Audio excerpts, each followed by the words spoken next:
నువ్వు రాజకీయాల్లో వెళ్ళడానికి వీల్లేదు, నువ్వు నా సేవే చేయాలని చెప్పి దేవుడు నన్ను దర్శించినటువంటి సంవత్సరం 1975.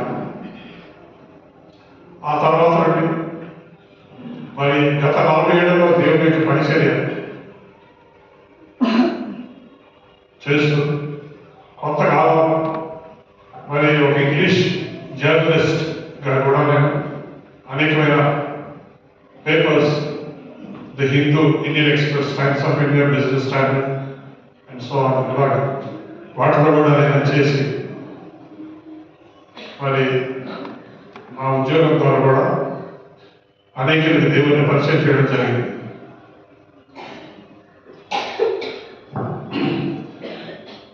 నేను నా జర్నలిస్ట్గా ఉన్న కెరీర్ కాలంలో ఎంతో మంది, ఒక జర్నలిస్ట్గా చాలా మంది పెద్ద పెద్ద నాయకులను కలిశాను.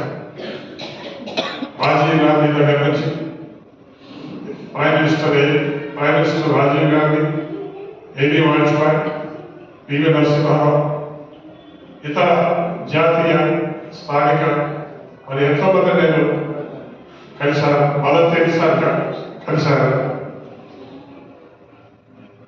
బౌద్ధ మతస్థులు, దేవుని ప్రతినిధిగా ఆరాధించేటట్టు దలై లామాను కూడా నేను కలవడం జరిగింది. నేను ఒకటి చెప్పగలను, ఎంతో మంది పెద్ద పెద్ద వాళ్ళు కలిశారు, కానీ వాళ్ళందరికంటే నేను కలిసినటువంటి ముఖ్యమైన, నా జీవితంలో నేను కలిసిన ముఖ్యమైన వ్యక్తి ఎవరంటే యేసుక్రీస్తు. యేసుక్రీస్తు కంటే గొప్పవాళ్ళు ఈ ప్రపంచ చరిత్రలో లేరని నా నమ్మకం.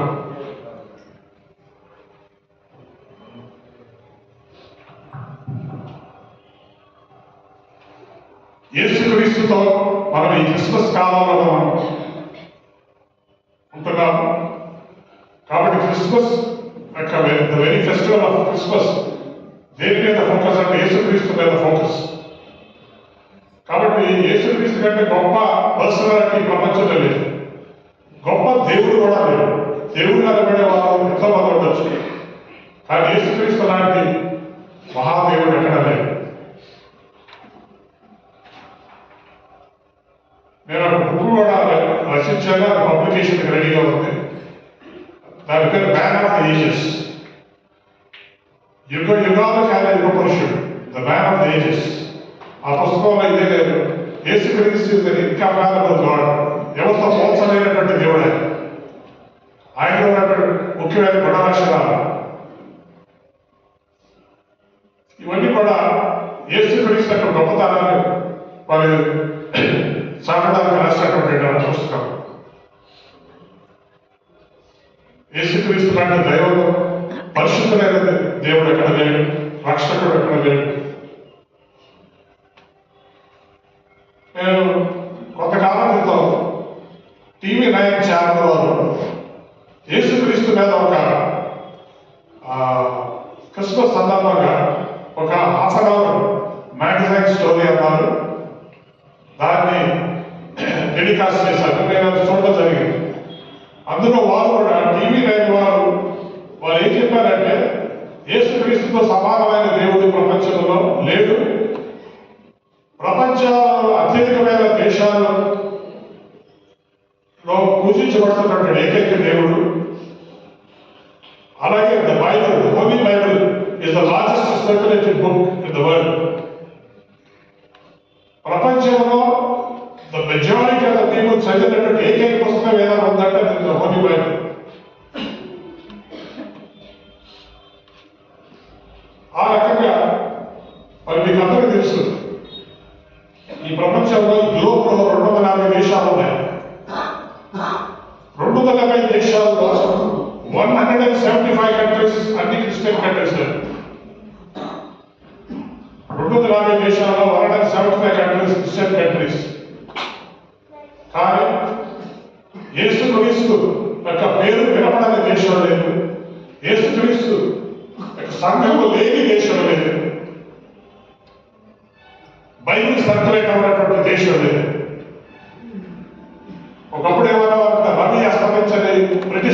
ఆరాధించబడేవారు.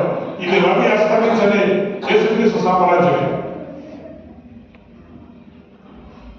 సో ఈరోజు కొన్ని చదువు టైంలో మనం క్రిస్మస్ సీజన్లో ఉంటున్నాం కాబట్టి కొన్ని ముఖ్యమైన విషయాలు మీ ముందు నేను ఉంచాలనుకుంటున్నాను.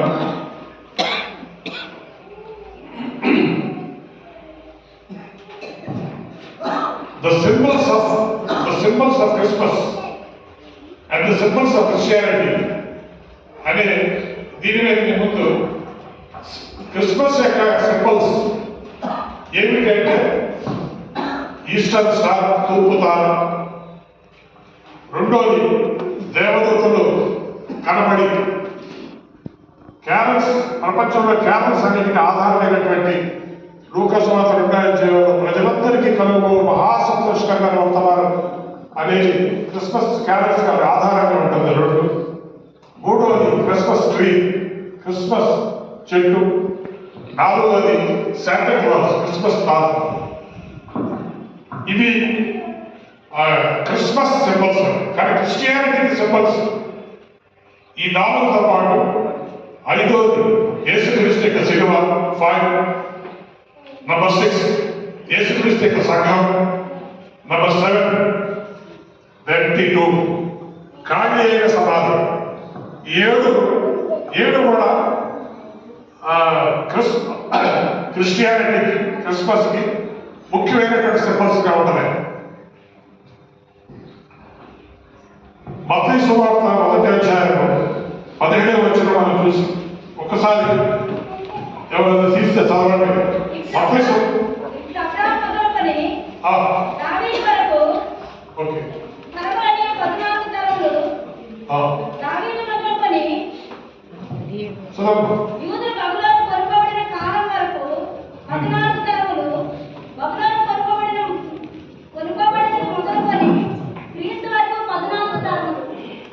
ఓకే. ఇప్పుడు యేసుక్రీస్తు యొక్క గొప్పతనం, ఆయన ఎవరితో is incomparable personality, incomparable God అని చెప్పడానికి యేసుక్రీస్తు ఎంత గొప్పవాడంటే అబ్రహాము నుండి క్రీస్తు వరకు 14 3:14 చదివింది పాప. సో 14 × 3 42 అంటే 42 తరాలు. యేసుక్రీస్తు యొక్క తల్లి ఎవరు, తల్లిదండ్రులు ఎవరు, తాత ఎవరు, ముత్తాతలు ఎవరు, అలా వెనక్కి వెళ్ళిపోతూ ఉంటే అబ్రహాము దగ్గరికి వెళ్ళిపోతుంది. ఈ ప్రపంచ చరిత్రలో ఎవరైనా సరే ఇలాంటి ఒక లీనియేజ్, ఇన్ని తరాల వెనకాల వీరందరూ నా యాన్సిస్టర్స్ అని చెప్పగలిగిన గొప్ప పర్సనాలిటీ ఎవరు లేదు. నేను ఇప్పుడే చేసిన మా డిఎంహెచ్ఓగా పనిచేసినటువంటి డాక్టర్ గారిని కలిశాను. నేను ఆయన ప్రశ్న అడుగుతాను, మీ ఫాదర్ నేమ్ ఏంటి చెప్పండి. ఓకే. మీ గ్రాండ్ ఫాదర్? మీ గ్రాండ్ ఫాదర్ ఆయన ఫాదర్ తెలియదు. మనకందరూ కూడా మనకి ఎంతవరకు చెప్పగలమంటే మన father name, grand father name చాలా కష్టంగా. ఇప్పుడు డాక్టర్ గారు అయితే గ్రాండ్ ఫాదర్ నేమ్ చెప్పారు. నాకైతే మా గ్రాండ్ ఫాదర్ నేమ్ నాకు తెలియదు. అంటే మనం జస్ట్ 2 తరాలు మాత్రమే చెప్పగలం. బట్ ఇక్కడ అబ్రహాము నుంచి యేసుక్రీస్తు వరకు 42 జనరేషన్స్. మరి అప్పుడు ఆదాము నుండి అబ్రహాము గురించి చెప్పలేదు. ఆదాము నుంచి అబ్రహాము వరకు కూడా చూసినట్లయితే అది కూడా ఒక 10 జనరేషన్స్ ఉన్నాయి.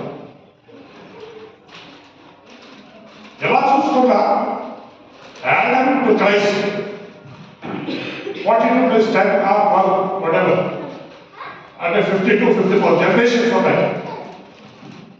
ఖచ్చితంగా ఈ 54 జనరేషన్స్ పేరు బ్యాక్ వెళ్ళిపోతే ఉంటాయి.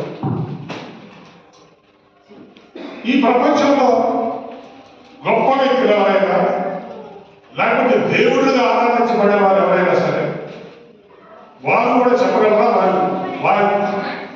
వారి తాత తర్వాత ఎవరనేది చెప్పలేదు.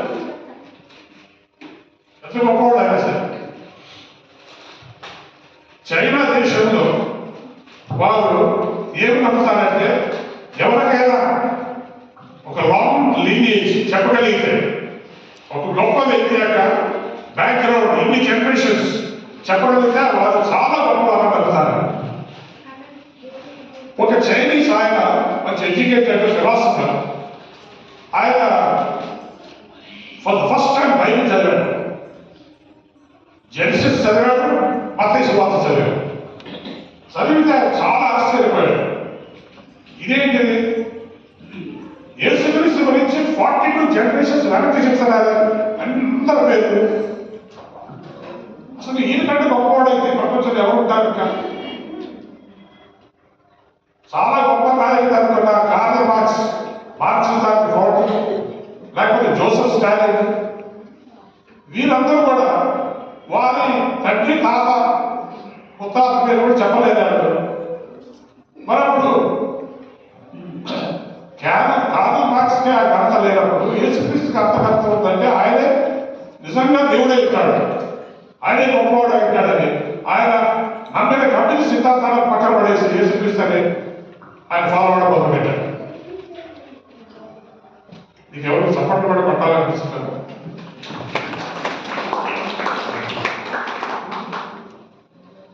అంటే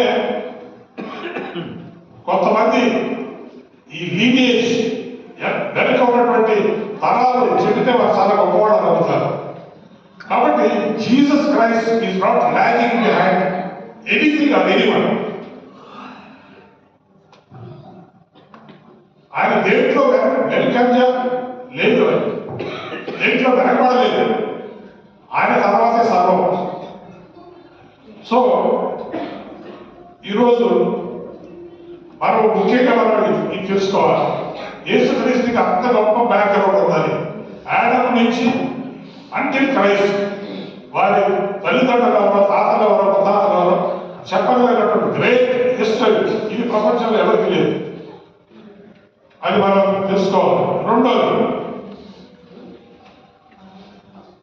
స్టార్, ఈస్టర్ స్టార్ అంటాం మనం, తూర్పు తార. ఈ తూర్పు తార చేసిన పని ఏంటి? ఈ తూర్పు తార జ్ఞానులను యేసుక్రీస్తు దగ్గర నడిపించింది. సో తూర్పు తార చేసినటువంటి ముఖ్యమైన కార్యం ఏంటంటే, అసలు ఈ క్రిస్మస్ సీజన్ లో December, entire December month is a super natural month.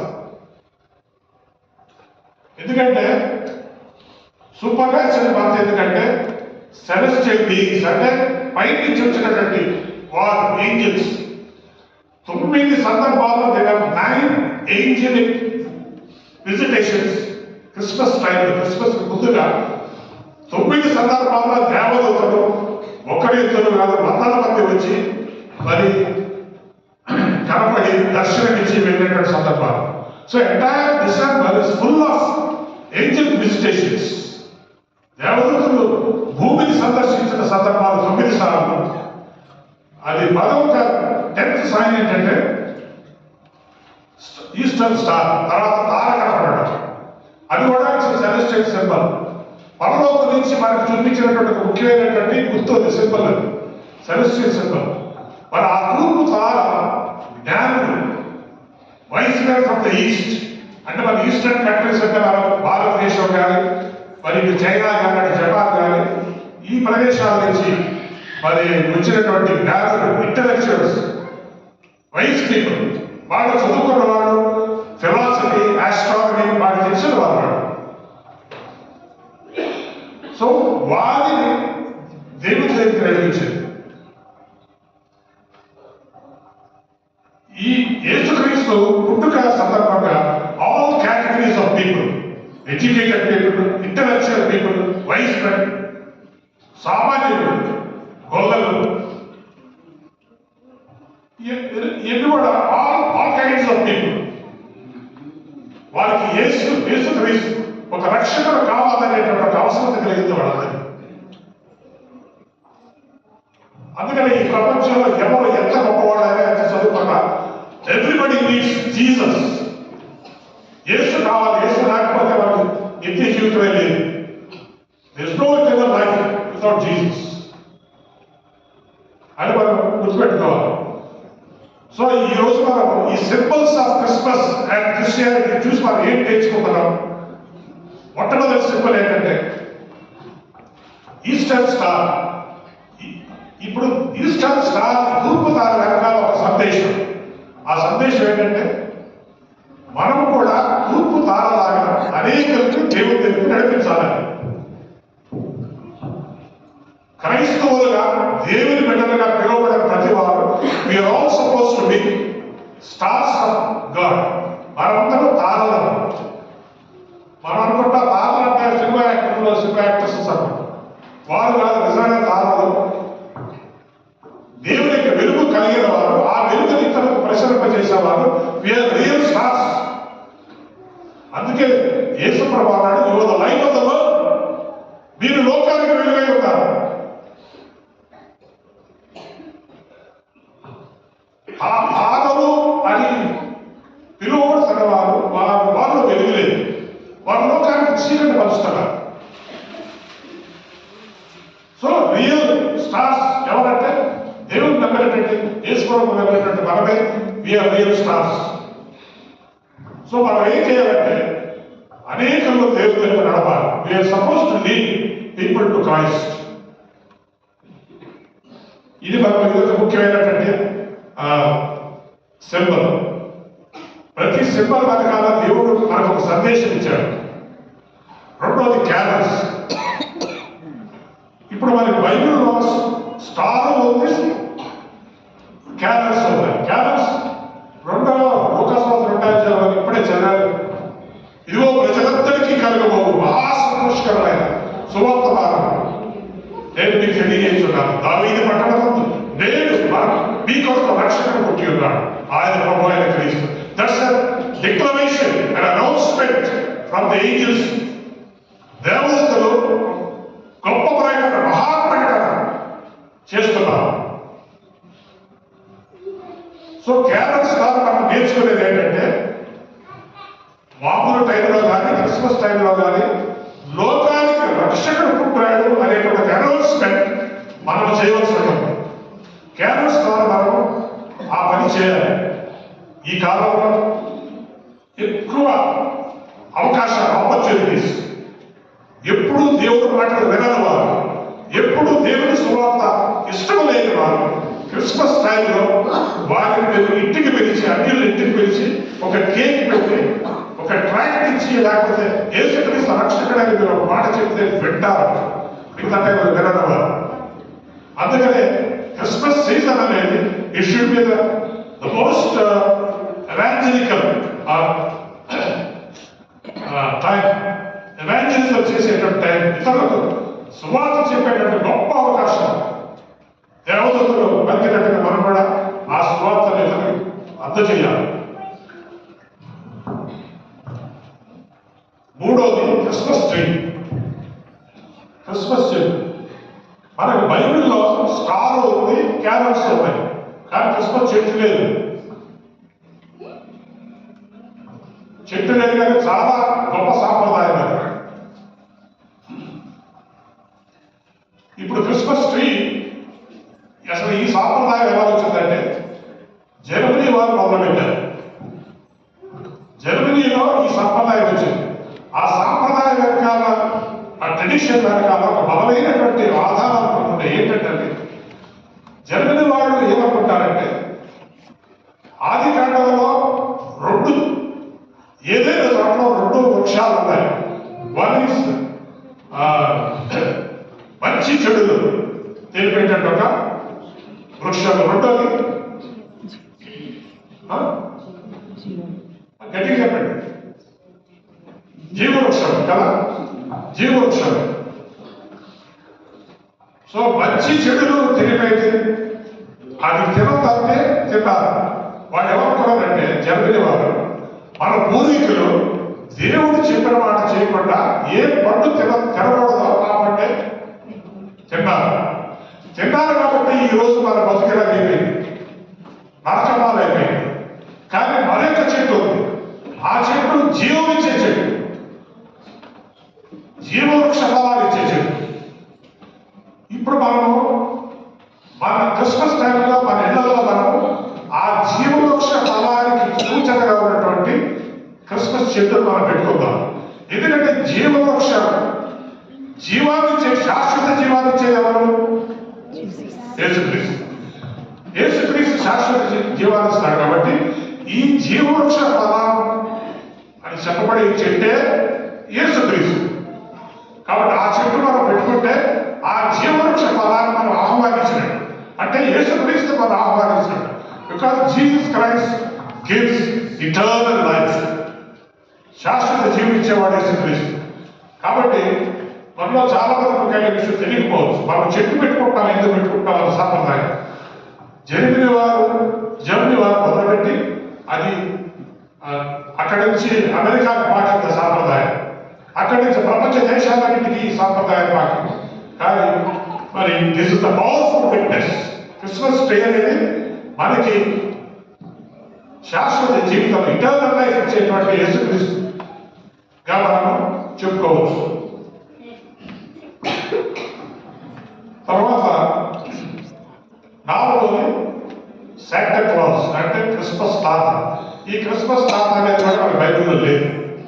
అయినా it's a very good tradition, very meaningful, చాలా అర్థవంతమైనది అది ట్రెడిషన్. ఇది ఈ క్రిస్మస్ తాత సిద్ధాంతము ఎక్కడి నుంచి వచ్చిందంటే సెయింట్ నికోలాస్ అనేటువంటి ఒక ఆయన టర్కీ దేశానికి చెందినవాడు. టర్కీ దేశంలో ఆయన పుట్టాడు. ఆయన ఒక అన్ని జనుల నుంచి మరి దేవుడిని ఆయన తెలుసుకున్నాడు.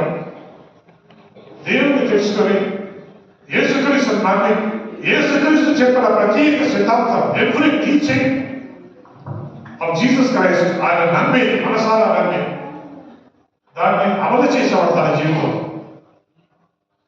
ఆయనే ఆ తర్వాత కాలంలో ఆయన బిషప్ అయ్యాడు. ఆయన బిషప్ ఆఫ్ బైరా అంటారు. ఇప్పుడు ఈయన బ్యాక్గ్రౌండ్ లో వీళ్ళ తల్లిదండ్రులు చాలా కోటీశ్వరులు, చాలా ఆస్తి పనులు, తరగని ఆస్తి, ఎంత ఖర్చు పెట్టినా తరగని ఆస్తి పనులు వాడు, చాలా డబ్బులు వాడు. ఎప్పుడైతే యేసుక్రీస్తు నమ్మాడో ఆయన ఒకటి తనకున్న ధనమంతా లేని వారికి, లేనిగా ఉన్న వారికి పంచిపెట్టేవాడు.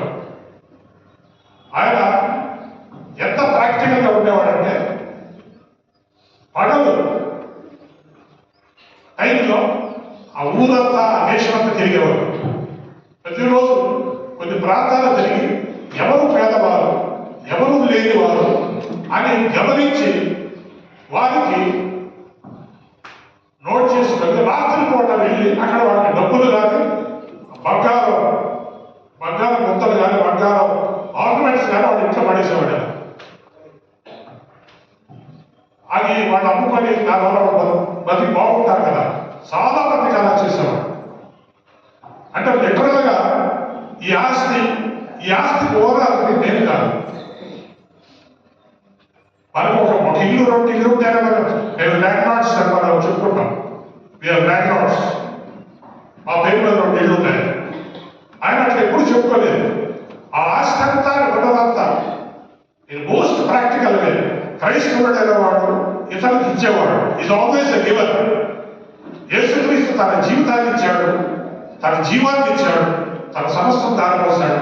నేను కూడా యేసును నమ్మిన నేను నా సమస్తము యేసు కోసం దారిపోయాను. నాకున్నది ఏది కాదు కాదు. I'm not the owner of anything. నా కారు ఉండొచ్చు, నాకు బైక్ ఉండొచ్చు, మా నెక్సెస్ మేడ ఉండొచ్చు, గ్రేట్ ఫార్చ్యూన్ ఉండొచ్చు, గ్రేట్ బ్యాంక్ బ్యాలెన్సెస్ ఉండొచ్చు. బట్ దానికి నేను ఓనర్ని కాదు, నా దేవుడే దానికి ఓనర్ అని మనసారా నమ్మినటువంటి నికోలస్ ఒకసారి ఒక కుటుంబాల గురించి తెలుసుకున్నాడు. చాలా పేదరికంలో ఉన్నటువంటి కుటుంబం, అది పావర్టీ, స్టార్క్ పావర్టీ. ఆ పావర్టీలో ఉండి కొన్ని రోజుల తరబడి తిండిలాగా ఉంటున్నవారు. ఆ తండ్రి ఒక నిర్ణయానికి వచ్చాడు. ఆ 3 కుమార్తెలు ఉన్నారు. ఆ 3 కుమార్తెలను వేషంగా చేసేద్దాం అనుకున్నాడు. వేరే మార్గం లేదు. రోజు వస్తూ ఉంటున్నారు. వారి గురించి తెలుసుకున్నాడు. తెలుసుకొని 3 రాత్రులు వాళ్ళ ఇంటికి పడుతున్నప్పుడు కిటికీలో వచ్చాడు. ఇంట్లోకి బంగారు పూతలు వేశాడు, గోల్డ్ బార్స్ వేశాడు.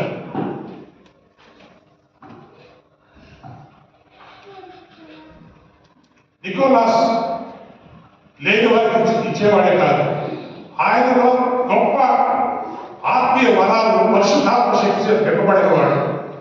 ఆయన ఎవరి కోసం ప్రార్థన చేస్తే వాడు హీలింగ్స్ పుట్టి ఆయన పిలుచుకొని హీలింగ్ ప్రేయర్స్ చేయించుకునేవారు.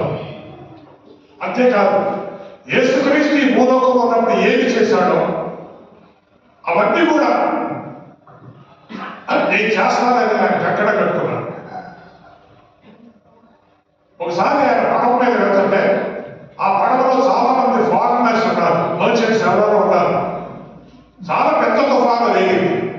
ఆ తుఫాను ఈ బోటుని ముంచేసే టైంలో ఈయన అక్కడ మోకరించి యేసుక్రీస్తు ఏ రకంగా అయితే ఇదిగోనే ఈ సముద్రాన్ని తుఫానుని గద్దించి నిమ్మడింపజేశాడు, ఎగ్జాక్ట్లీ ద సేమ్ ఆయన యేసునామంలో ఆర్డర్ చేస్తే తుఫాను ఆగిపోయింది, సమసిపోయింది.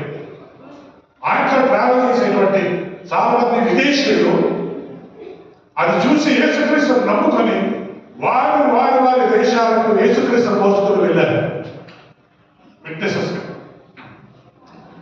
ఈయన అంత మాత్రమే కాదు, ఎవరైతే పేద ప్రజలు లేని వారు, శక్తిహీనులు, బలహీనులు అన్యాయం గురవుతున్నారో వారి పక్షాన్ని ఈయన వెళ్ళి పోరాడి ఆ కోర్టులో కానీ ఎక్కడ కానీ ఈయన డబ్బు ఖర్చు పెట్టి వారికి న్యాయాన్ని తెచ్చి ఇచ్చాము.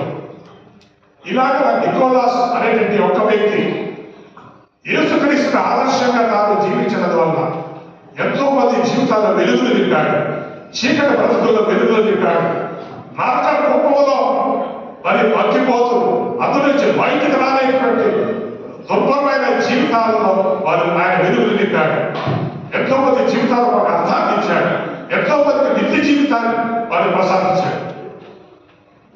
అంటే ఒక్కరు యేసుక్రీస్తులాగా ఉండగలిగితే ఎంత ప్రభావం ఉంటుంది.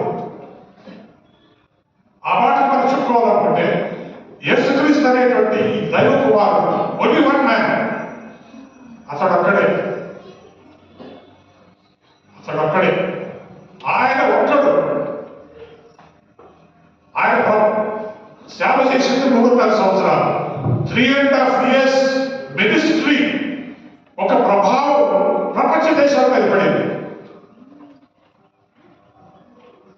యేసుక్రీస్తు అంటేనే జీవితాలు మార్చేటువంటి దేవుడు. Jesus Christ is the great revolutionary. He brings revolutionary changes in the lives of people. ప్రజల జీవితాల్లో విప్లవాత్మకమైనటువంటి మార్పులు తీసుకొచ్చేటువంటి యేసుక్రీస్తు. ఎక్కడ యేసుక్రీస్తు ఉంటే అక్కడ విప్లవం, అక్కడ మార్పు వస్తుంది. చేంజ్ అనేది యేసుక్రీస్తు తీసుకొస్తాడు. అందుకే ప్రపంచం అంతా ఈ రోజు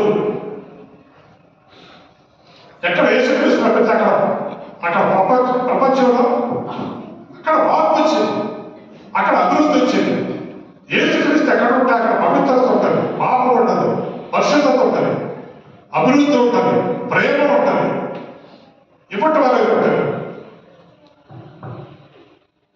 ఈరోజు యేసుక్రీస్తు పేరు మీద ప్రపంచ దేశాలలో మరి జరిగేటువంటి పరిచర్య, సేవా పరిచర్యలు మరి దానికి మూలంగా ఉంటారు యేసుక్రీస్తు యొక్క ప్రేమ. Schools, hospitals, education institutions,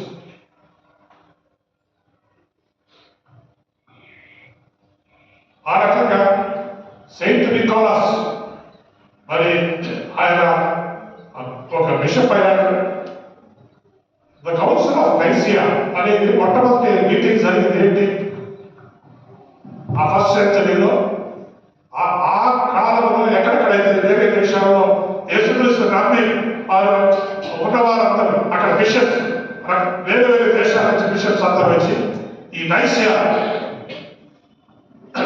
the council of Nicaea అనేటువంటి ఆ మీటింగ్ వారు హాజరయ్యారు. అందులో హాజరైన వాడు సెయింట్ నికోలాస్. ఒకసారి ఆ నైసియా కౌన్సిల్ మీటింగ్ లో ఒక వ్యక్తి, ఒక బిషప్, ఆ యేసుక్రీస్తు దేవుడు కాకపోవచ్చులే, ఆయన ఒక గొప్ప వ్యక్తి అని ప్రసంగం చేయకపోతే ఈయన చాలా వచ్చింది, నువ్వు బిషప్ అయ్యి యేసుక్రీస్తు దేవుడు కాదా అని చెప్పి ఇది సీట్ బెంచ్ వేసి ఆయన ఆ బిషప్ గారికి మరి ఇక్కడ పూర్తి మీద కొడుతున్నాడు, పళ్ళు పోయాయి, రక్తం పడి అక్కడ కూర్చున్నాడు. అంటే అంత పౌరుషమేది, నువ్వు బిషప్ అయ్యి యేసుక్రీస్తు దేవుడు కాదా?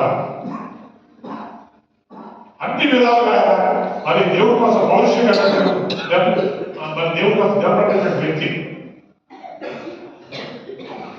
సో ఈరోజు మనం క్రిస్మస్ శాంటా క్లాస్ గురించి చెప్తారా? మరి ఆల్ క్రిస్టియన్ నేషన్స్ కానీ ఇక్కడ కానీ ఎక్కడైనా సరే ఒక సాంప్రదాయం ఏంటంటే మోస్ట్లీ వెస్టర్న్ కంట్రీస్లో క్రిస్మస్ చెట్టు ఉంటుంది, ఆ ఇంటి పైన పెద్ద చెట్టు, ఆ చెట్టుకి గిఫ్ట్స్ కొన్ని క్లోత్స్, మంచి కొత్త బట్టలు, కొన్ని స్వీట్స్, కొన్ని క్రిస్మస్ కేక్, కొన్ని ఇతర పరికరాలు, మిక్సీ, గ్రైండర్, రకరకాల ఐటమ్స్ ఇవన్నీ కూడా క్రిస్మస్ చెట్టు కడతారు. అంటే అది ఎందుకు కడతారంటే ఆ గిఫ్ట్ లేని వారు ఎవరైనా వచ్చి ఎవరిని అడగక్కర్లేదు, ఏం కావాలో తీసుకొని చెప్పాడండి. చూసారా ఇది మరి ఐరోపా ఖండం కానీ పాశ్చాత్య దేశాలలో క్రైస్తవ దేశాలలో ఎంత గొప్ప సాంప్రదాయం పెట్టారు. పేదలకు ఎవరైనా వచ్చి తీసుకోవచ్చు, లేని వారు ఎవరైనా వచ్చి తీసుకోవచ్చు. మరి ఆ సాంప్రదాయంలో నేను ఎక్కడ చూడట్లేదు. నా చిన్నప్పుడు మరి మా ఇంట్లో క్రిస్మస్ చెట్టు పెట్టారు, మేము విజయవాడలో ఉండేవాళ్ళం. క్రిస్మస్ చెట్టు పెట్టి ఆ క్రిస్మస్ చెట్టుకి అన్ని రకాల గిఫ్ట్స్, మా చెన్నై నుంచి మా ఆంటీలు వచ్చారు, మా ఫాదర్ సిస్టర్ నుంచి, ఆ గిఫ్ట్స్ అన్ని తగ్గించేవారు. అది ఎవరైనా బయటకు వచ్చి తీసుకోవచ్చు అంటే చాలా మంది వచ్చి బట్టలు తీసుకెళ్ళేవారు, కేకులు తీసుకెళ్ళేవారు, మంచి యూస్ఫుల్ ఐటమ్స్, సోపులు, టూత్ బ్రష్లు, టూత్ పేస్ట్లు, ఏమైనా ధర కట్టచ్చు, ఏం కావాలంటే తీసుకొని వెళ్ళిపోవచ్చు. మన భారతదేశంలో ఉన్న సంఘం, so sorry to say this, మన భారతదేశంలో ఉన్న సంఘం ఇంకా ఎవరో నేర్చుకోలేదు. విదేశాల నుంచి ఎంతో మంది మిషనరీలకు వచ్చి ఎన్నో మందికి బాధ్యతలు చూపించి వెళ్ళారు, కానీ వీఆర్ స్టిల్ నాట్ గివర్స్. మరి ఇప్పుడు కూడా ఇవ్వడం లేదు. ఎందుకు ఆ సాంప్రదాయ భారతదేశంలో మనం ఎదురు చేయట్లేదు? Why are not giving? కనీసం క్రిస్మస్ కాలంలో అయినా సార్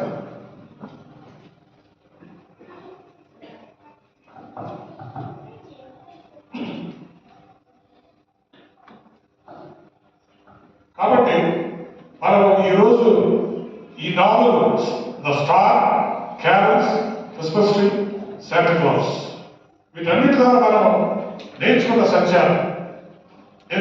సత్యాలు.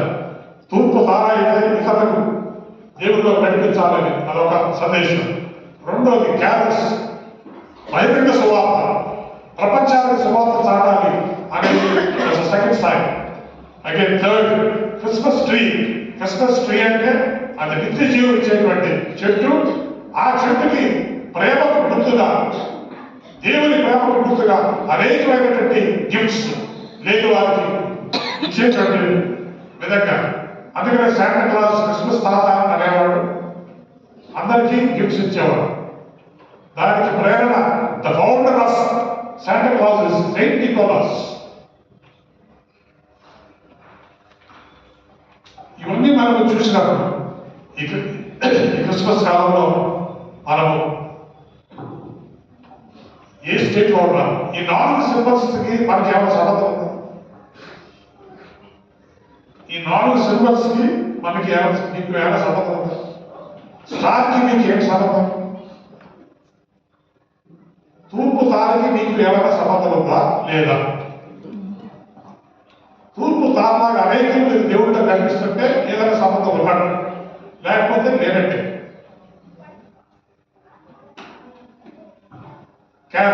క్యారల్స్ ద్వారా లోకానికి అన్నిలకు సువార్త అందించేటట్టు ఒక గొప్ప అవకాశం. మనం ఏం చేస్తామంటే క్యారల్స్ టైంలో మన కుటుంబాన్ని దర్శిస్తాం. ప్రపంచానికి సందేశం ఏ రకంగా ఇవ్వగలమో మనం ఆలోచన చేయటం లేదు. దానికి మీకు ఏమైనా సంబంధం ఉందా? క్యారల్స్ మీకు ఏమైనా సంబంధం ఉందా? ఉంటే సువాస ప్రకటిస్తేనే మీకు సంబంధం ఉంటుంది. క్రిస్మస్ చెట్టుకి మీకు ఏమైనా సంబంధం ఉందా? క్రిస్మస్ చెట్టు అంటే నిత్య జీవం. నిత్య జీవం ఇచ్చేవారు ఎవరు? యేసుక్రీస్తు. ఆ యేసుక్రీస్తు మీకు నిత్య జీవం ఇచ్చాడా? మీరు తీసుకున్నారా? ఎవడైనా యేసుక్రీస్తునందు ఉన్నాడా అతడు నూతన సృష్టి. If any man be in Christ, he is a new creation. All things shall pass away. Behold, everything shall become new. సమస్తం కొత్తమైపోతాయి. నాకు తెలిసిన యేసుక్రీస్తు ఎవరంటే నన్ను 16వ సంవత్సరంలో నా జీవితాన్నే మార్చేసినటువంటి ఒక వ్యక్తి. నేను అలాగే తీసుకున్నాను. యేసుక్రీస్తు నా జీవితాన్ని మార్చాడు. నా జీవిత గమ్యాన్ని మార్చేశాడు. Destiny of my life is changed. నా భవిష్యత్తు మార్చేశాడు. జీవితాన్ని నాకు అర్థం ఇచ్చాడు. There is the purpose of life.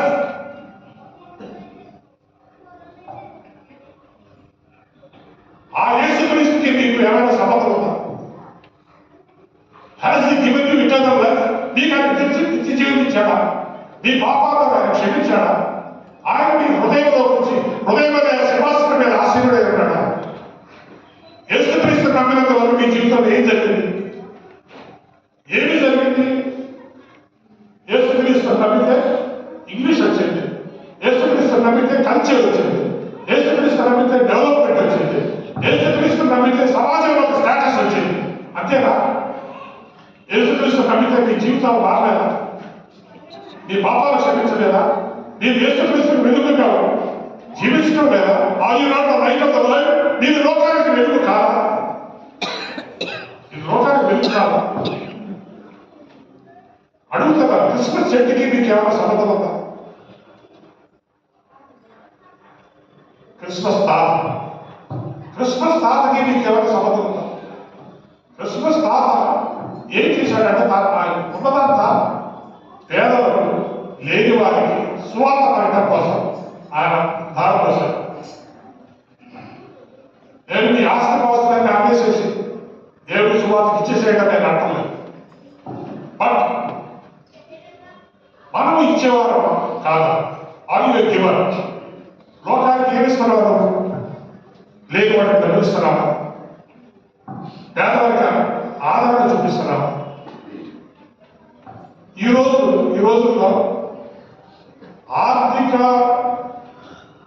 Financial poverty కంటే ఆర్థిక పరమైనటువంటి పేదరికం కంటే ప్రేమలో పేదలుగా ఉన్న వాళ్ళు చాలా మంది ఉన్నారు. డబ్బు ఉండి అన్ని ఉండి ఎవరు ప్రేమకు రోజుకోలేని వారు చాలా మంది ఉన్నారు. అవి డబ్బు ఉన్నాయి, సమాజంలో స్టేటస్ ఉంది, అన్ని ఉండేవారు. కానీ ఎవరి ప్రేమకు రోజుకోలేని వారు ఎంతమంది ఉన్నారు. అందరూ ఉన్నట్టే ఉంటారు కానీ ఎవరు మనకు లేనట్టుగా ఉంటారు. ఒకసారి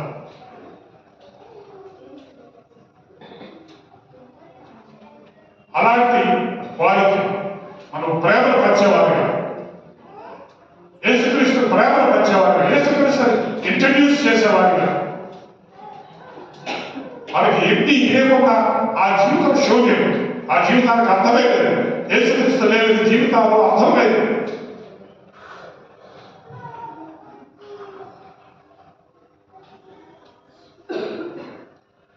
కాబట్టి ఈరోజు దేవుడు మనకి 4 విషయాలు మాట్లాడుతున్నాడు. ఎక్కడ ఉన్నాం మనం? మీకు ఒక విషయం చెప్పిన ముగిస్తాను. మనం we are living in the last chapter of human history. మానవ చరిత్ర యొక్క ఆఖరి అధ్యాయంలో ఉన్నాం. నేను నమ్మకం. ఈ ప్రపంచ అంతానికి వస్తుందడానికి ఎంతో టైం లేదు. నేను ఒక పుస్తకం రాశాను. ఆ పుస్తకం ఏంటంటే యేసుక్రీస్తు రెండవ రాకడ tsunami, Jesus Christ second coming tsunami.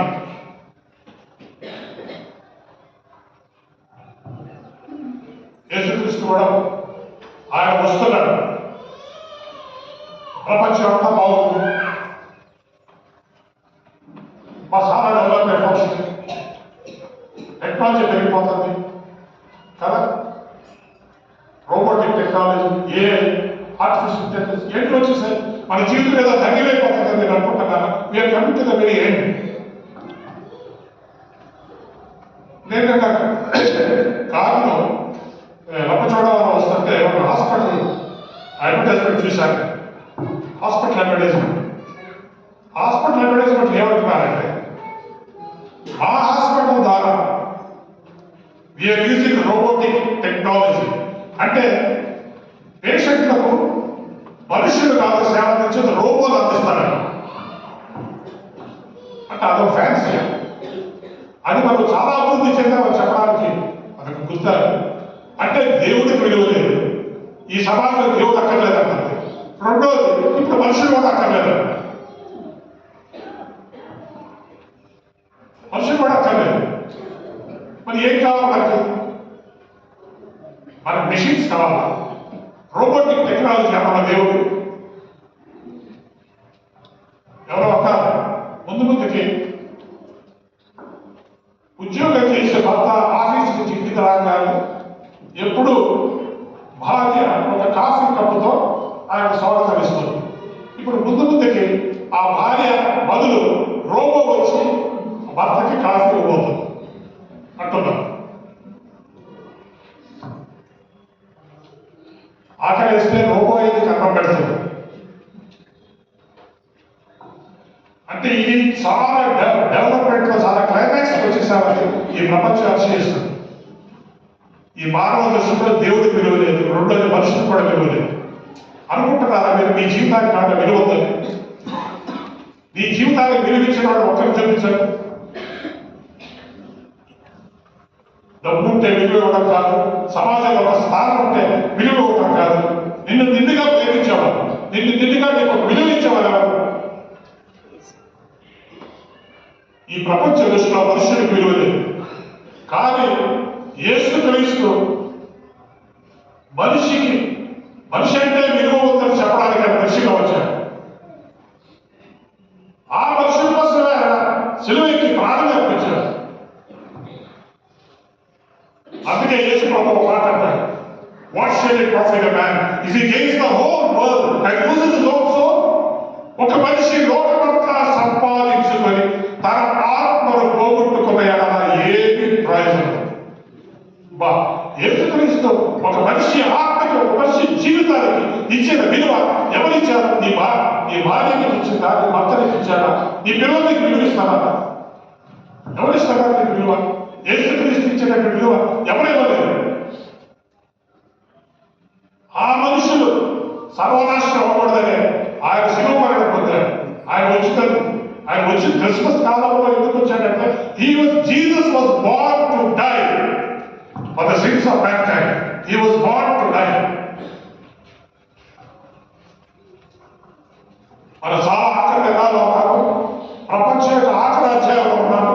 మీరు నమ్మినా నమ్మకపోయినా ఎన్ని మేడలతో కట్టుకోండి, విదేశాలు వెళ్ళిపోండి, గొప్పగా ఉండాలని అనుకోండి. కానీ అవన్నీ కూడా ఓన్లీ పాసింగ్ ఫేజ్. ఒక్క రాత్రిలో ఘోరమైన మార్పులు జరుగుతాయి. ఈ ప్రపంచంలో రాబోయే 10 సంవత్సరాల్లో జరగబోయే పెద్ద మార్పులు, ఆ మార్పులు తట్టుకునే సత్తా మీకు ఉండదు. You will not have the strength to face this tremendous changes. మనం దాటుకొని వెళ్ళిపోతుంది. ఈ ప్రపంచ నాగరికత మీకు ఏమి విలువ లేకుండా చేస్తుంది. ఇప్పటికే మొదలైంది. ఇన్ఫర్మేషన్ టెక్నాలజీలో ఎంతో మంది మురిసిపోతున్నారు కదా. నా IT job, work from home. ముందు మీ ఉద్యోగాలన్నీ ఏఐ తీసుకోబోతుంది. Artificial intelligence is going to grab your jobs. దాని అర్థం ఏంటి? నీకు ఏ విలువ లేదండి, నీకంటే బాగా ఏఐ బాగా పనిచేస్తుంది. ఎంత అడ్వాన్స్ అయినా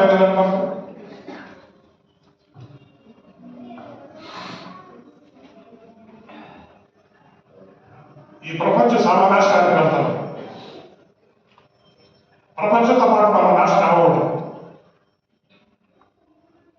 ప్రపంచంతో పాటు మనం నాశనం అవ్వకూడదు.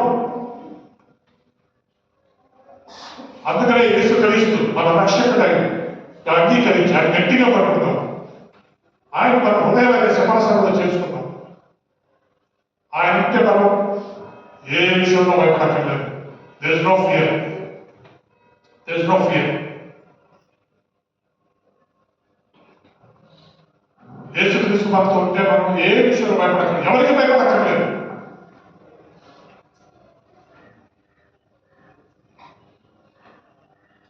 ప్రార్థన చేసుకుందాం.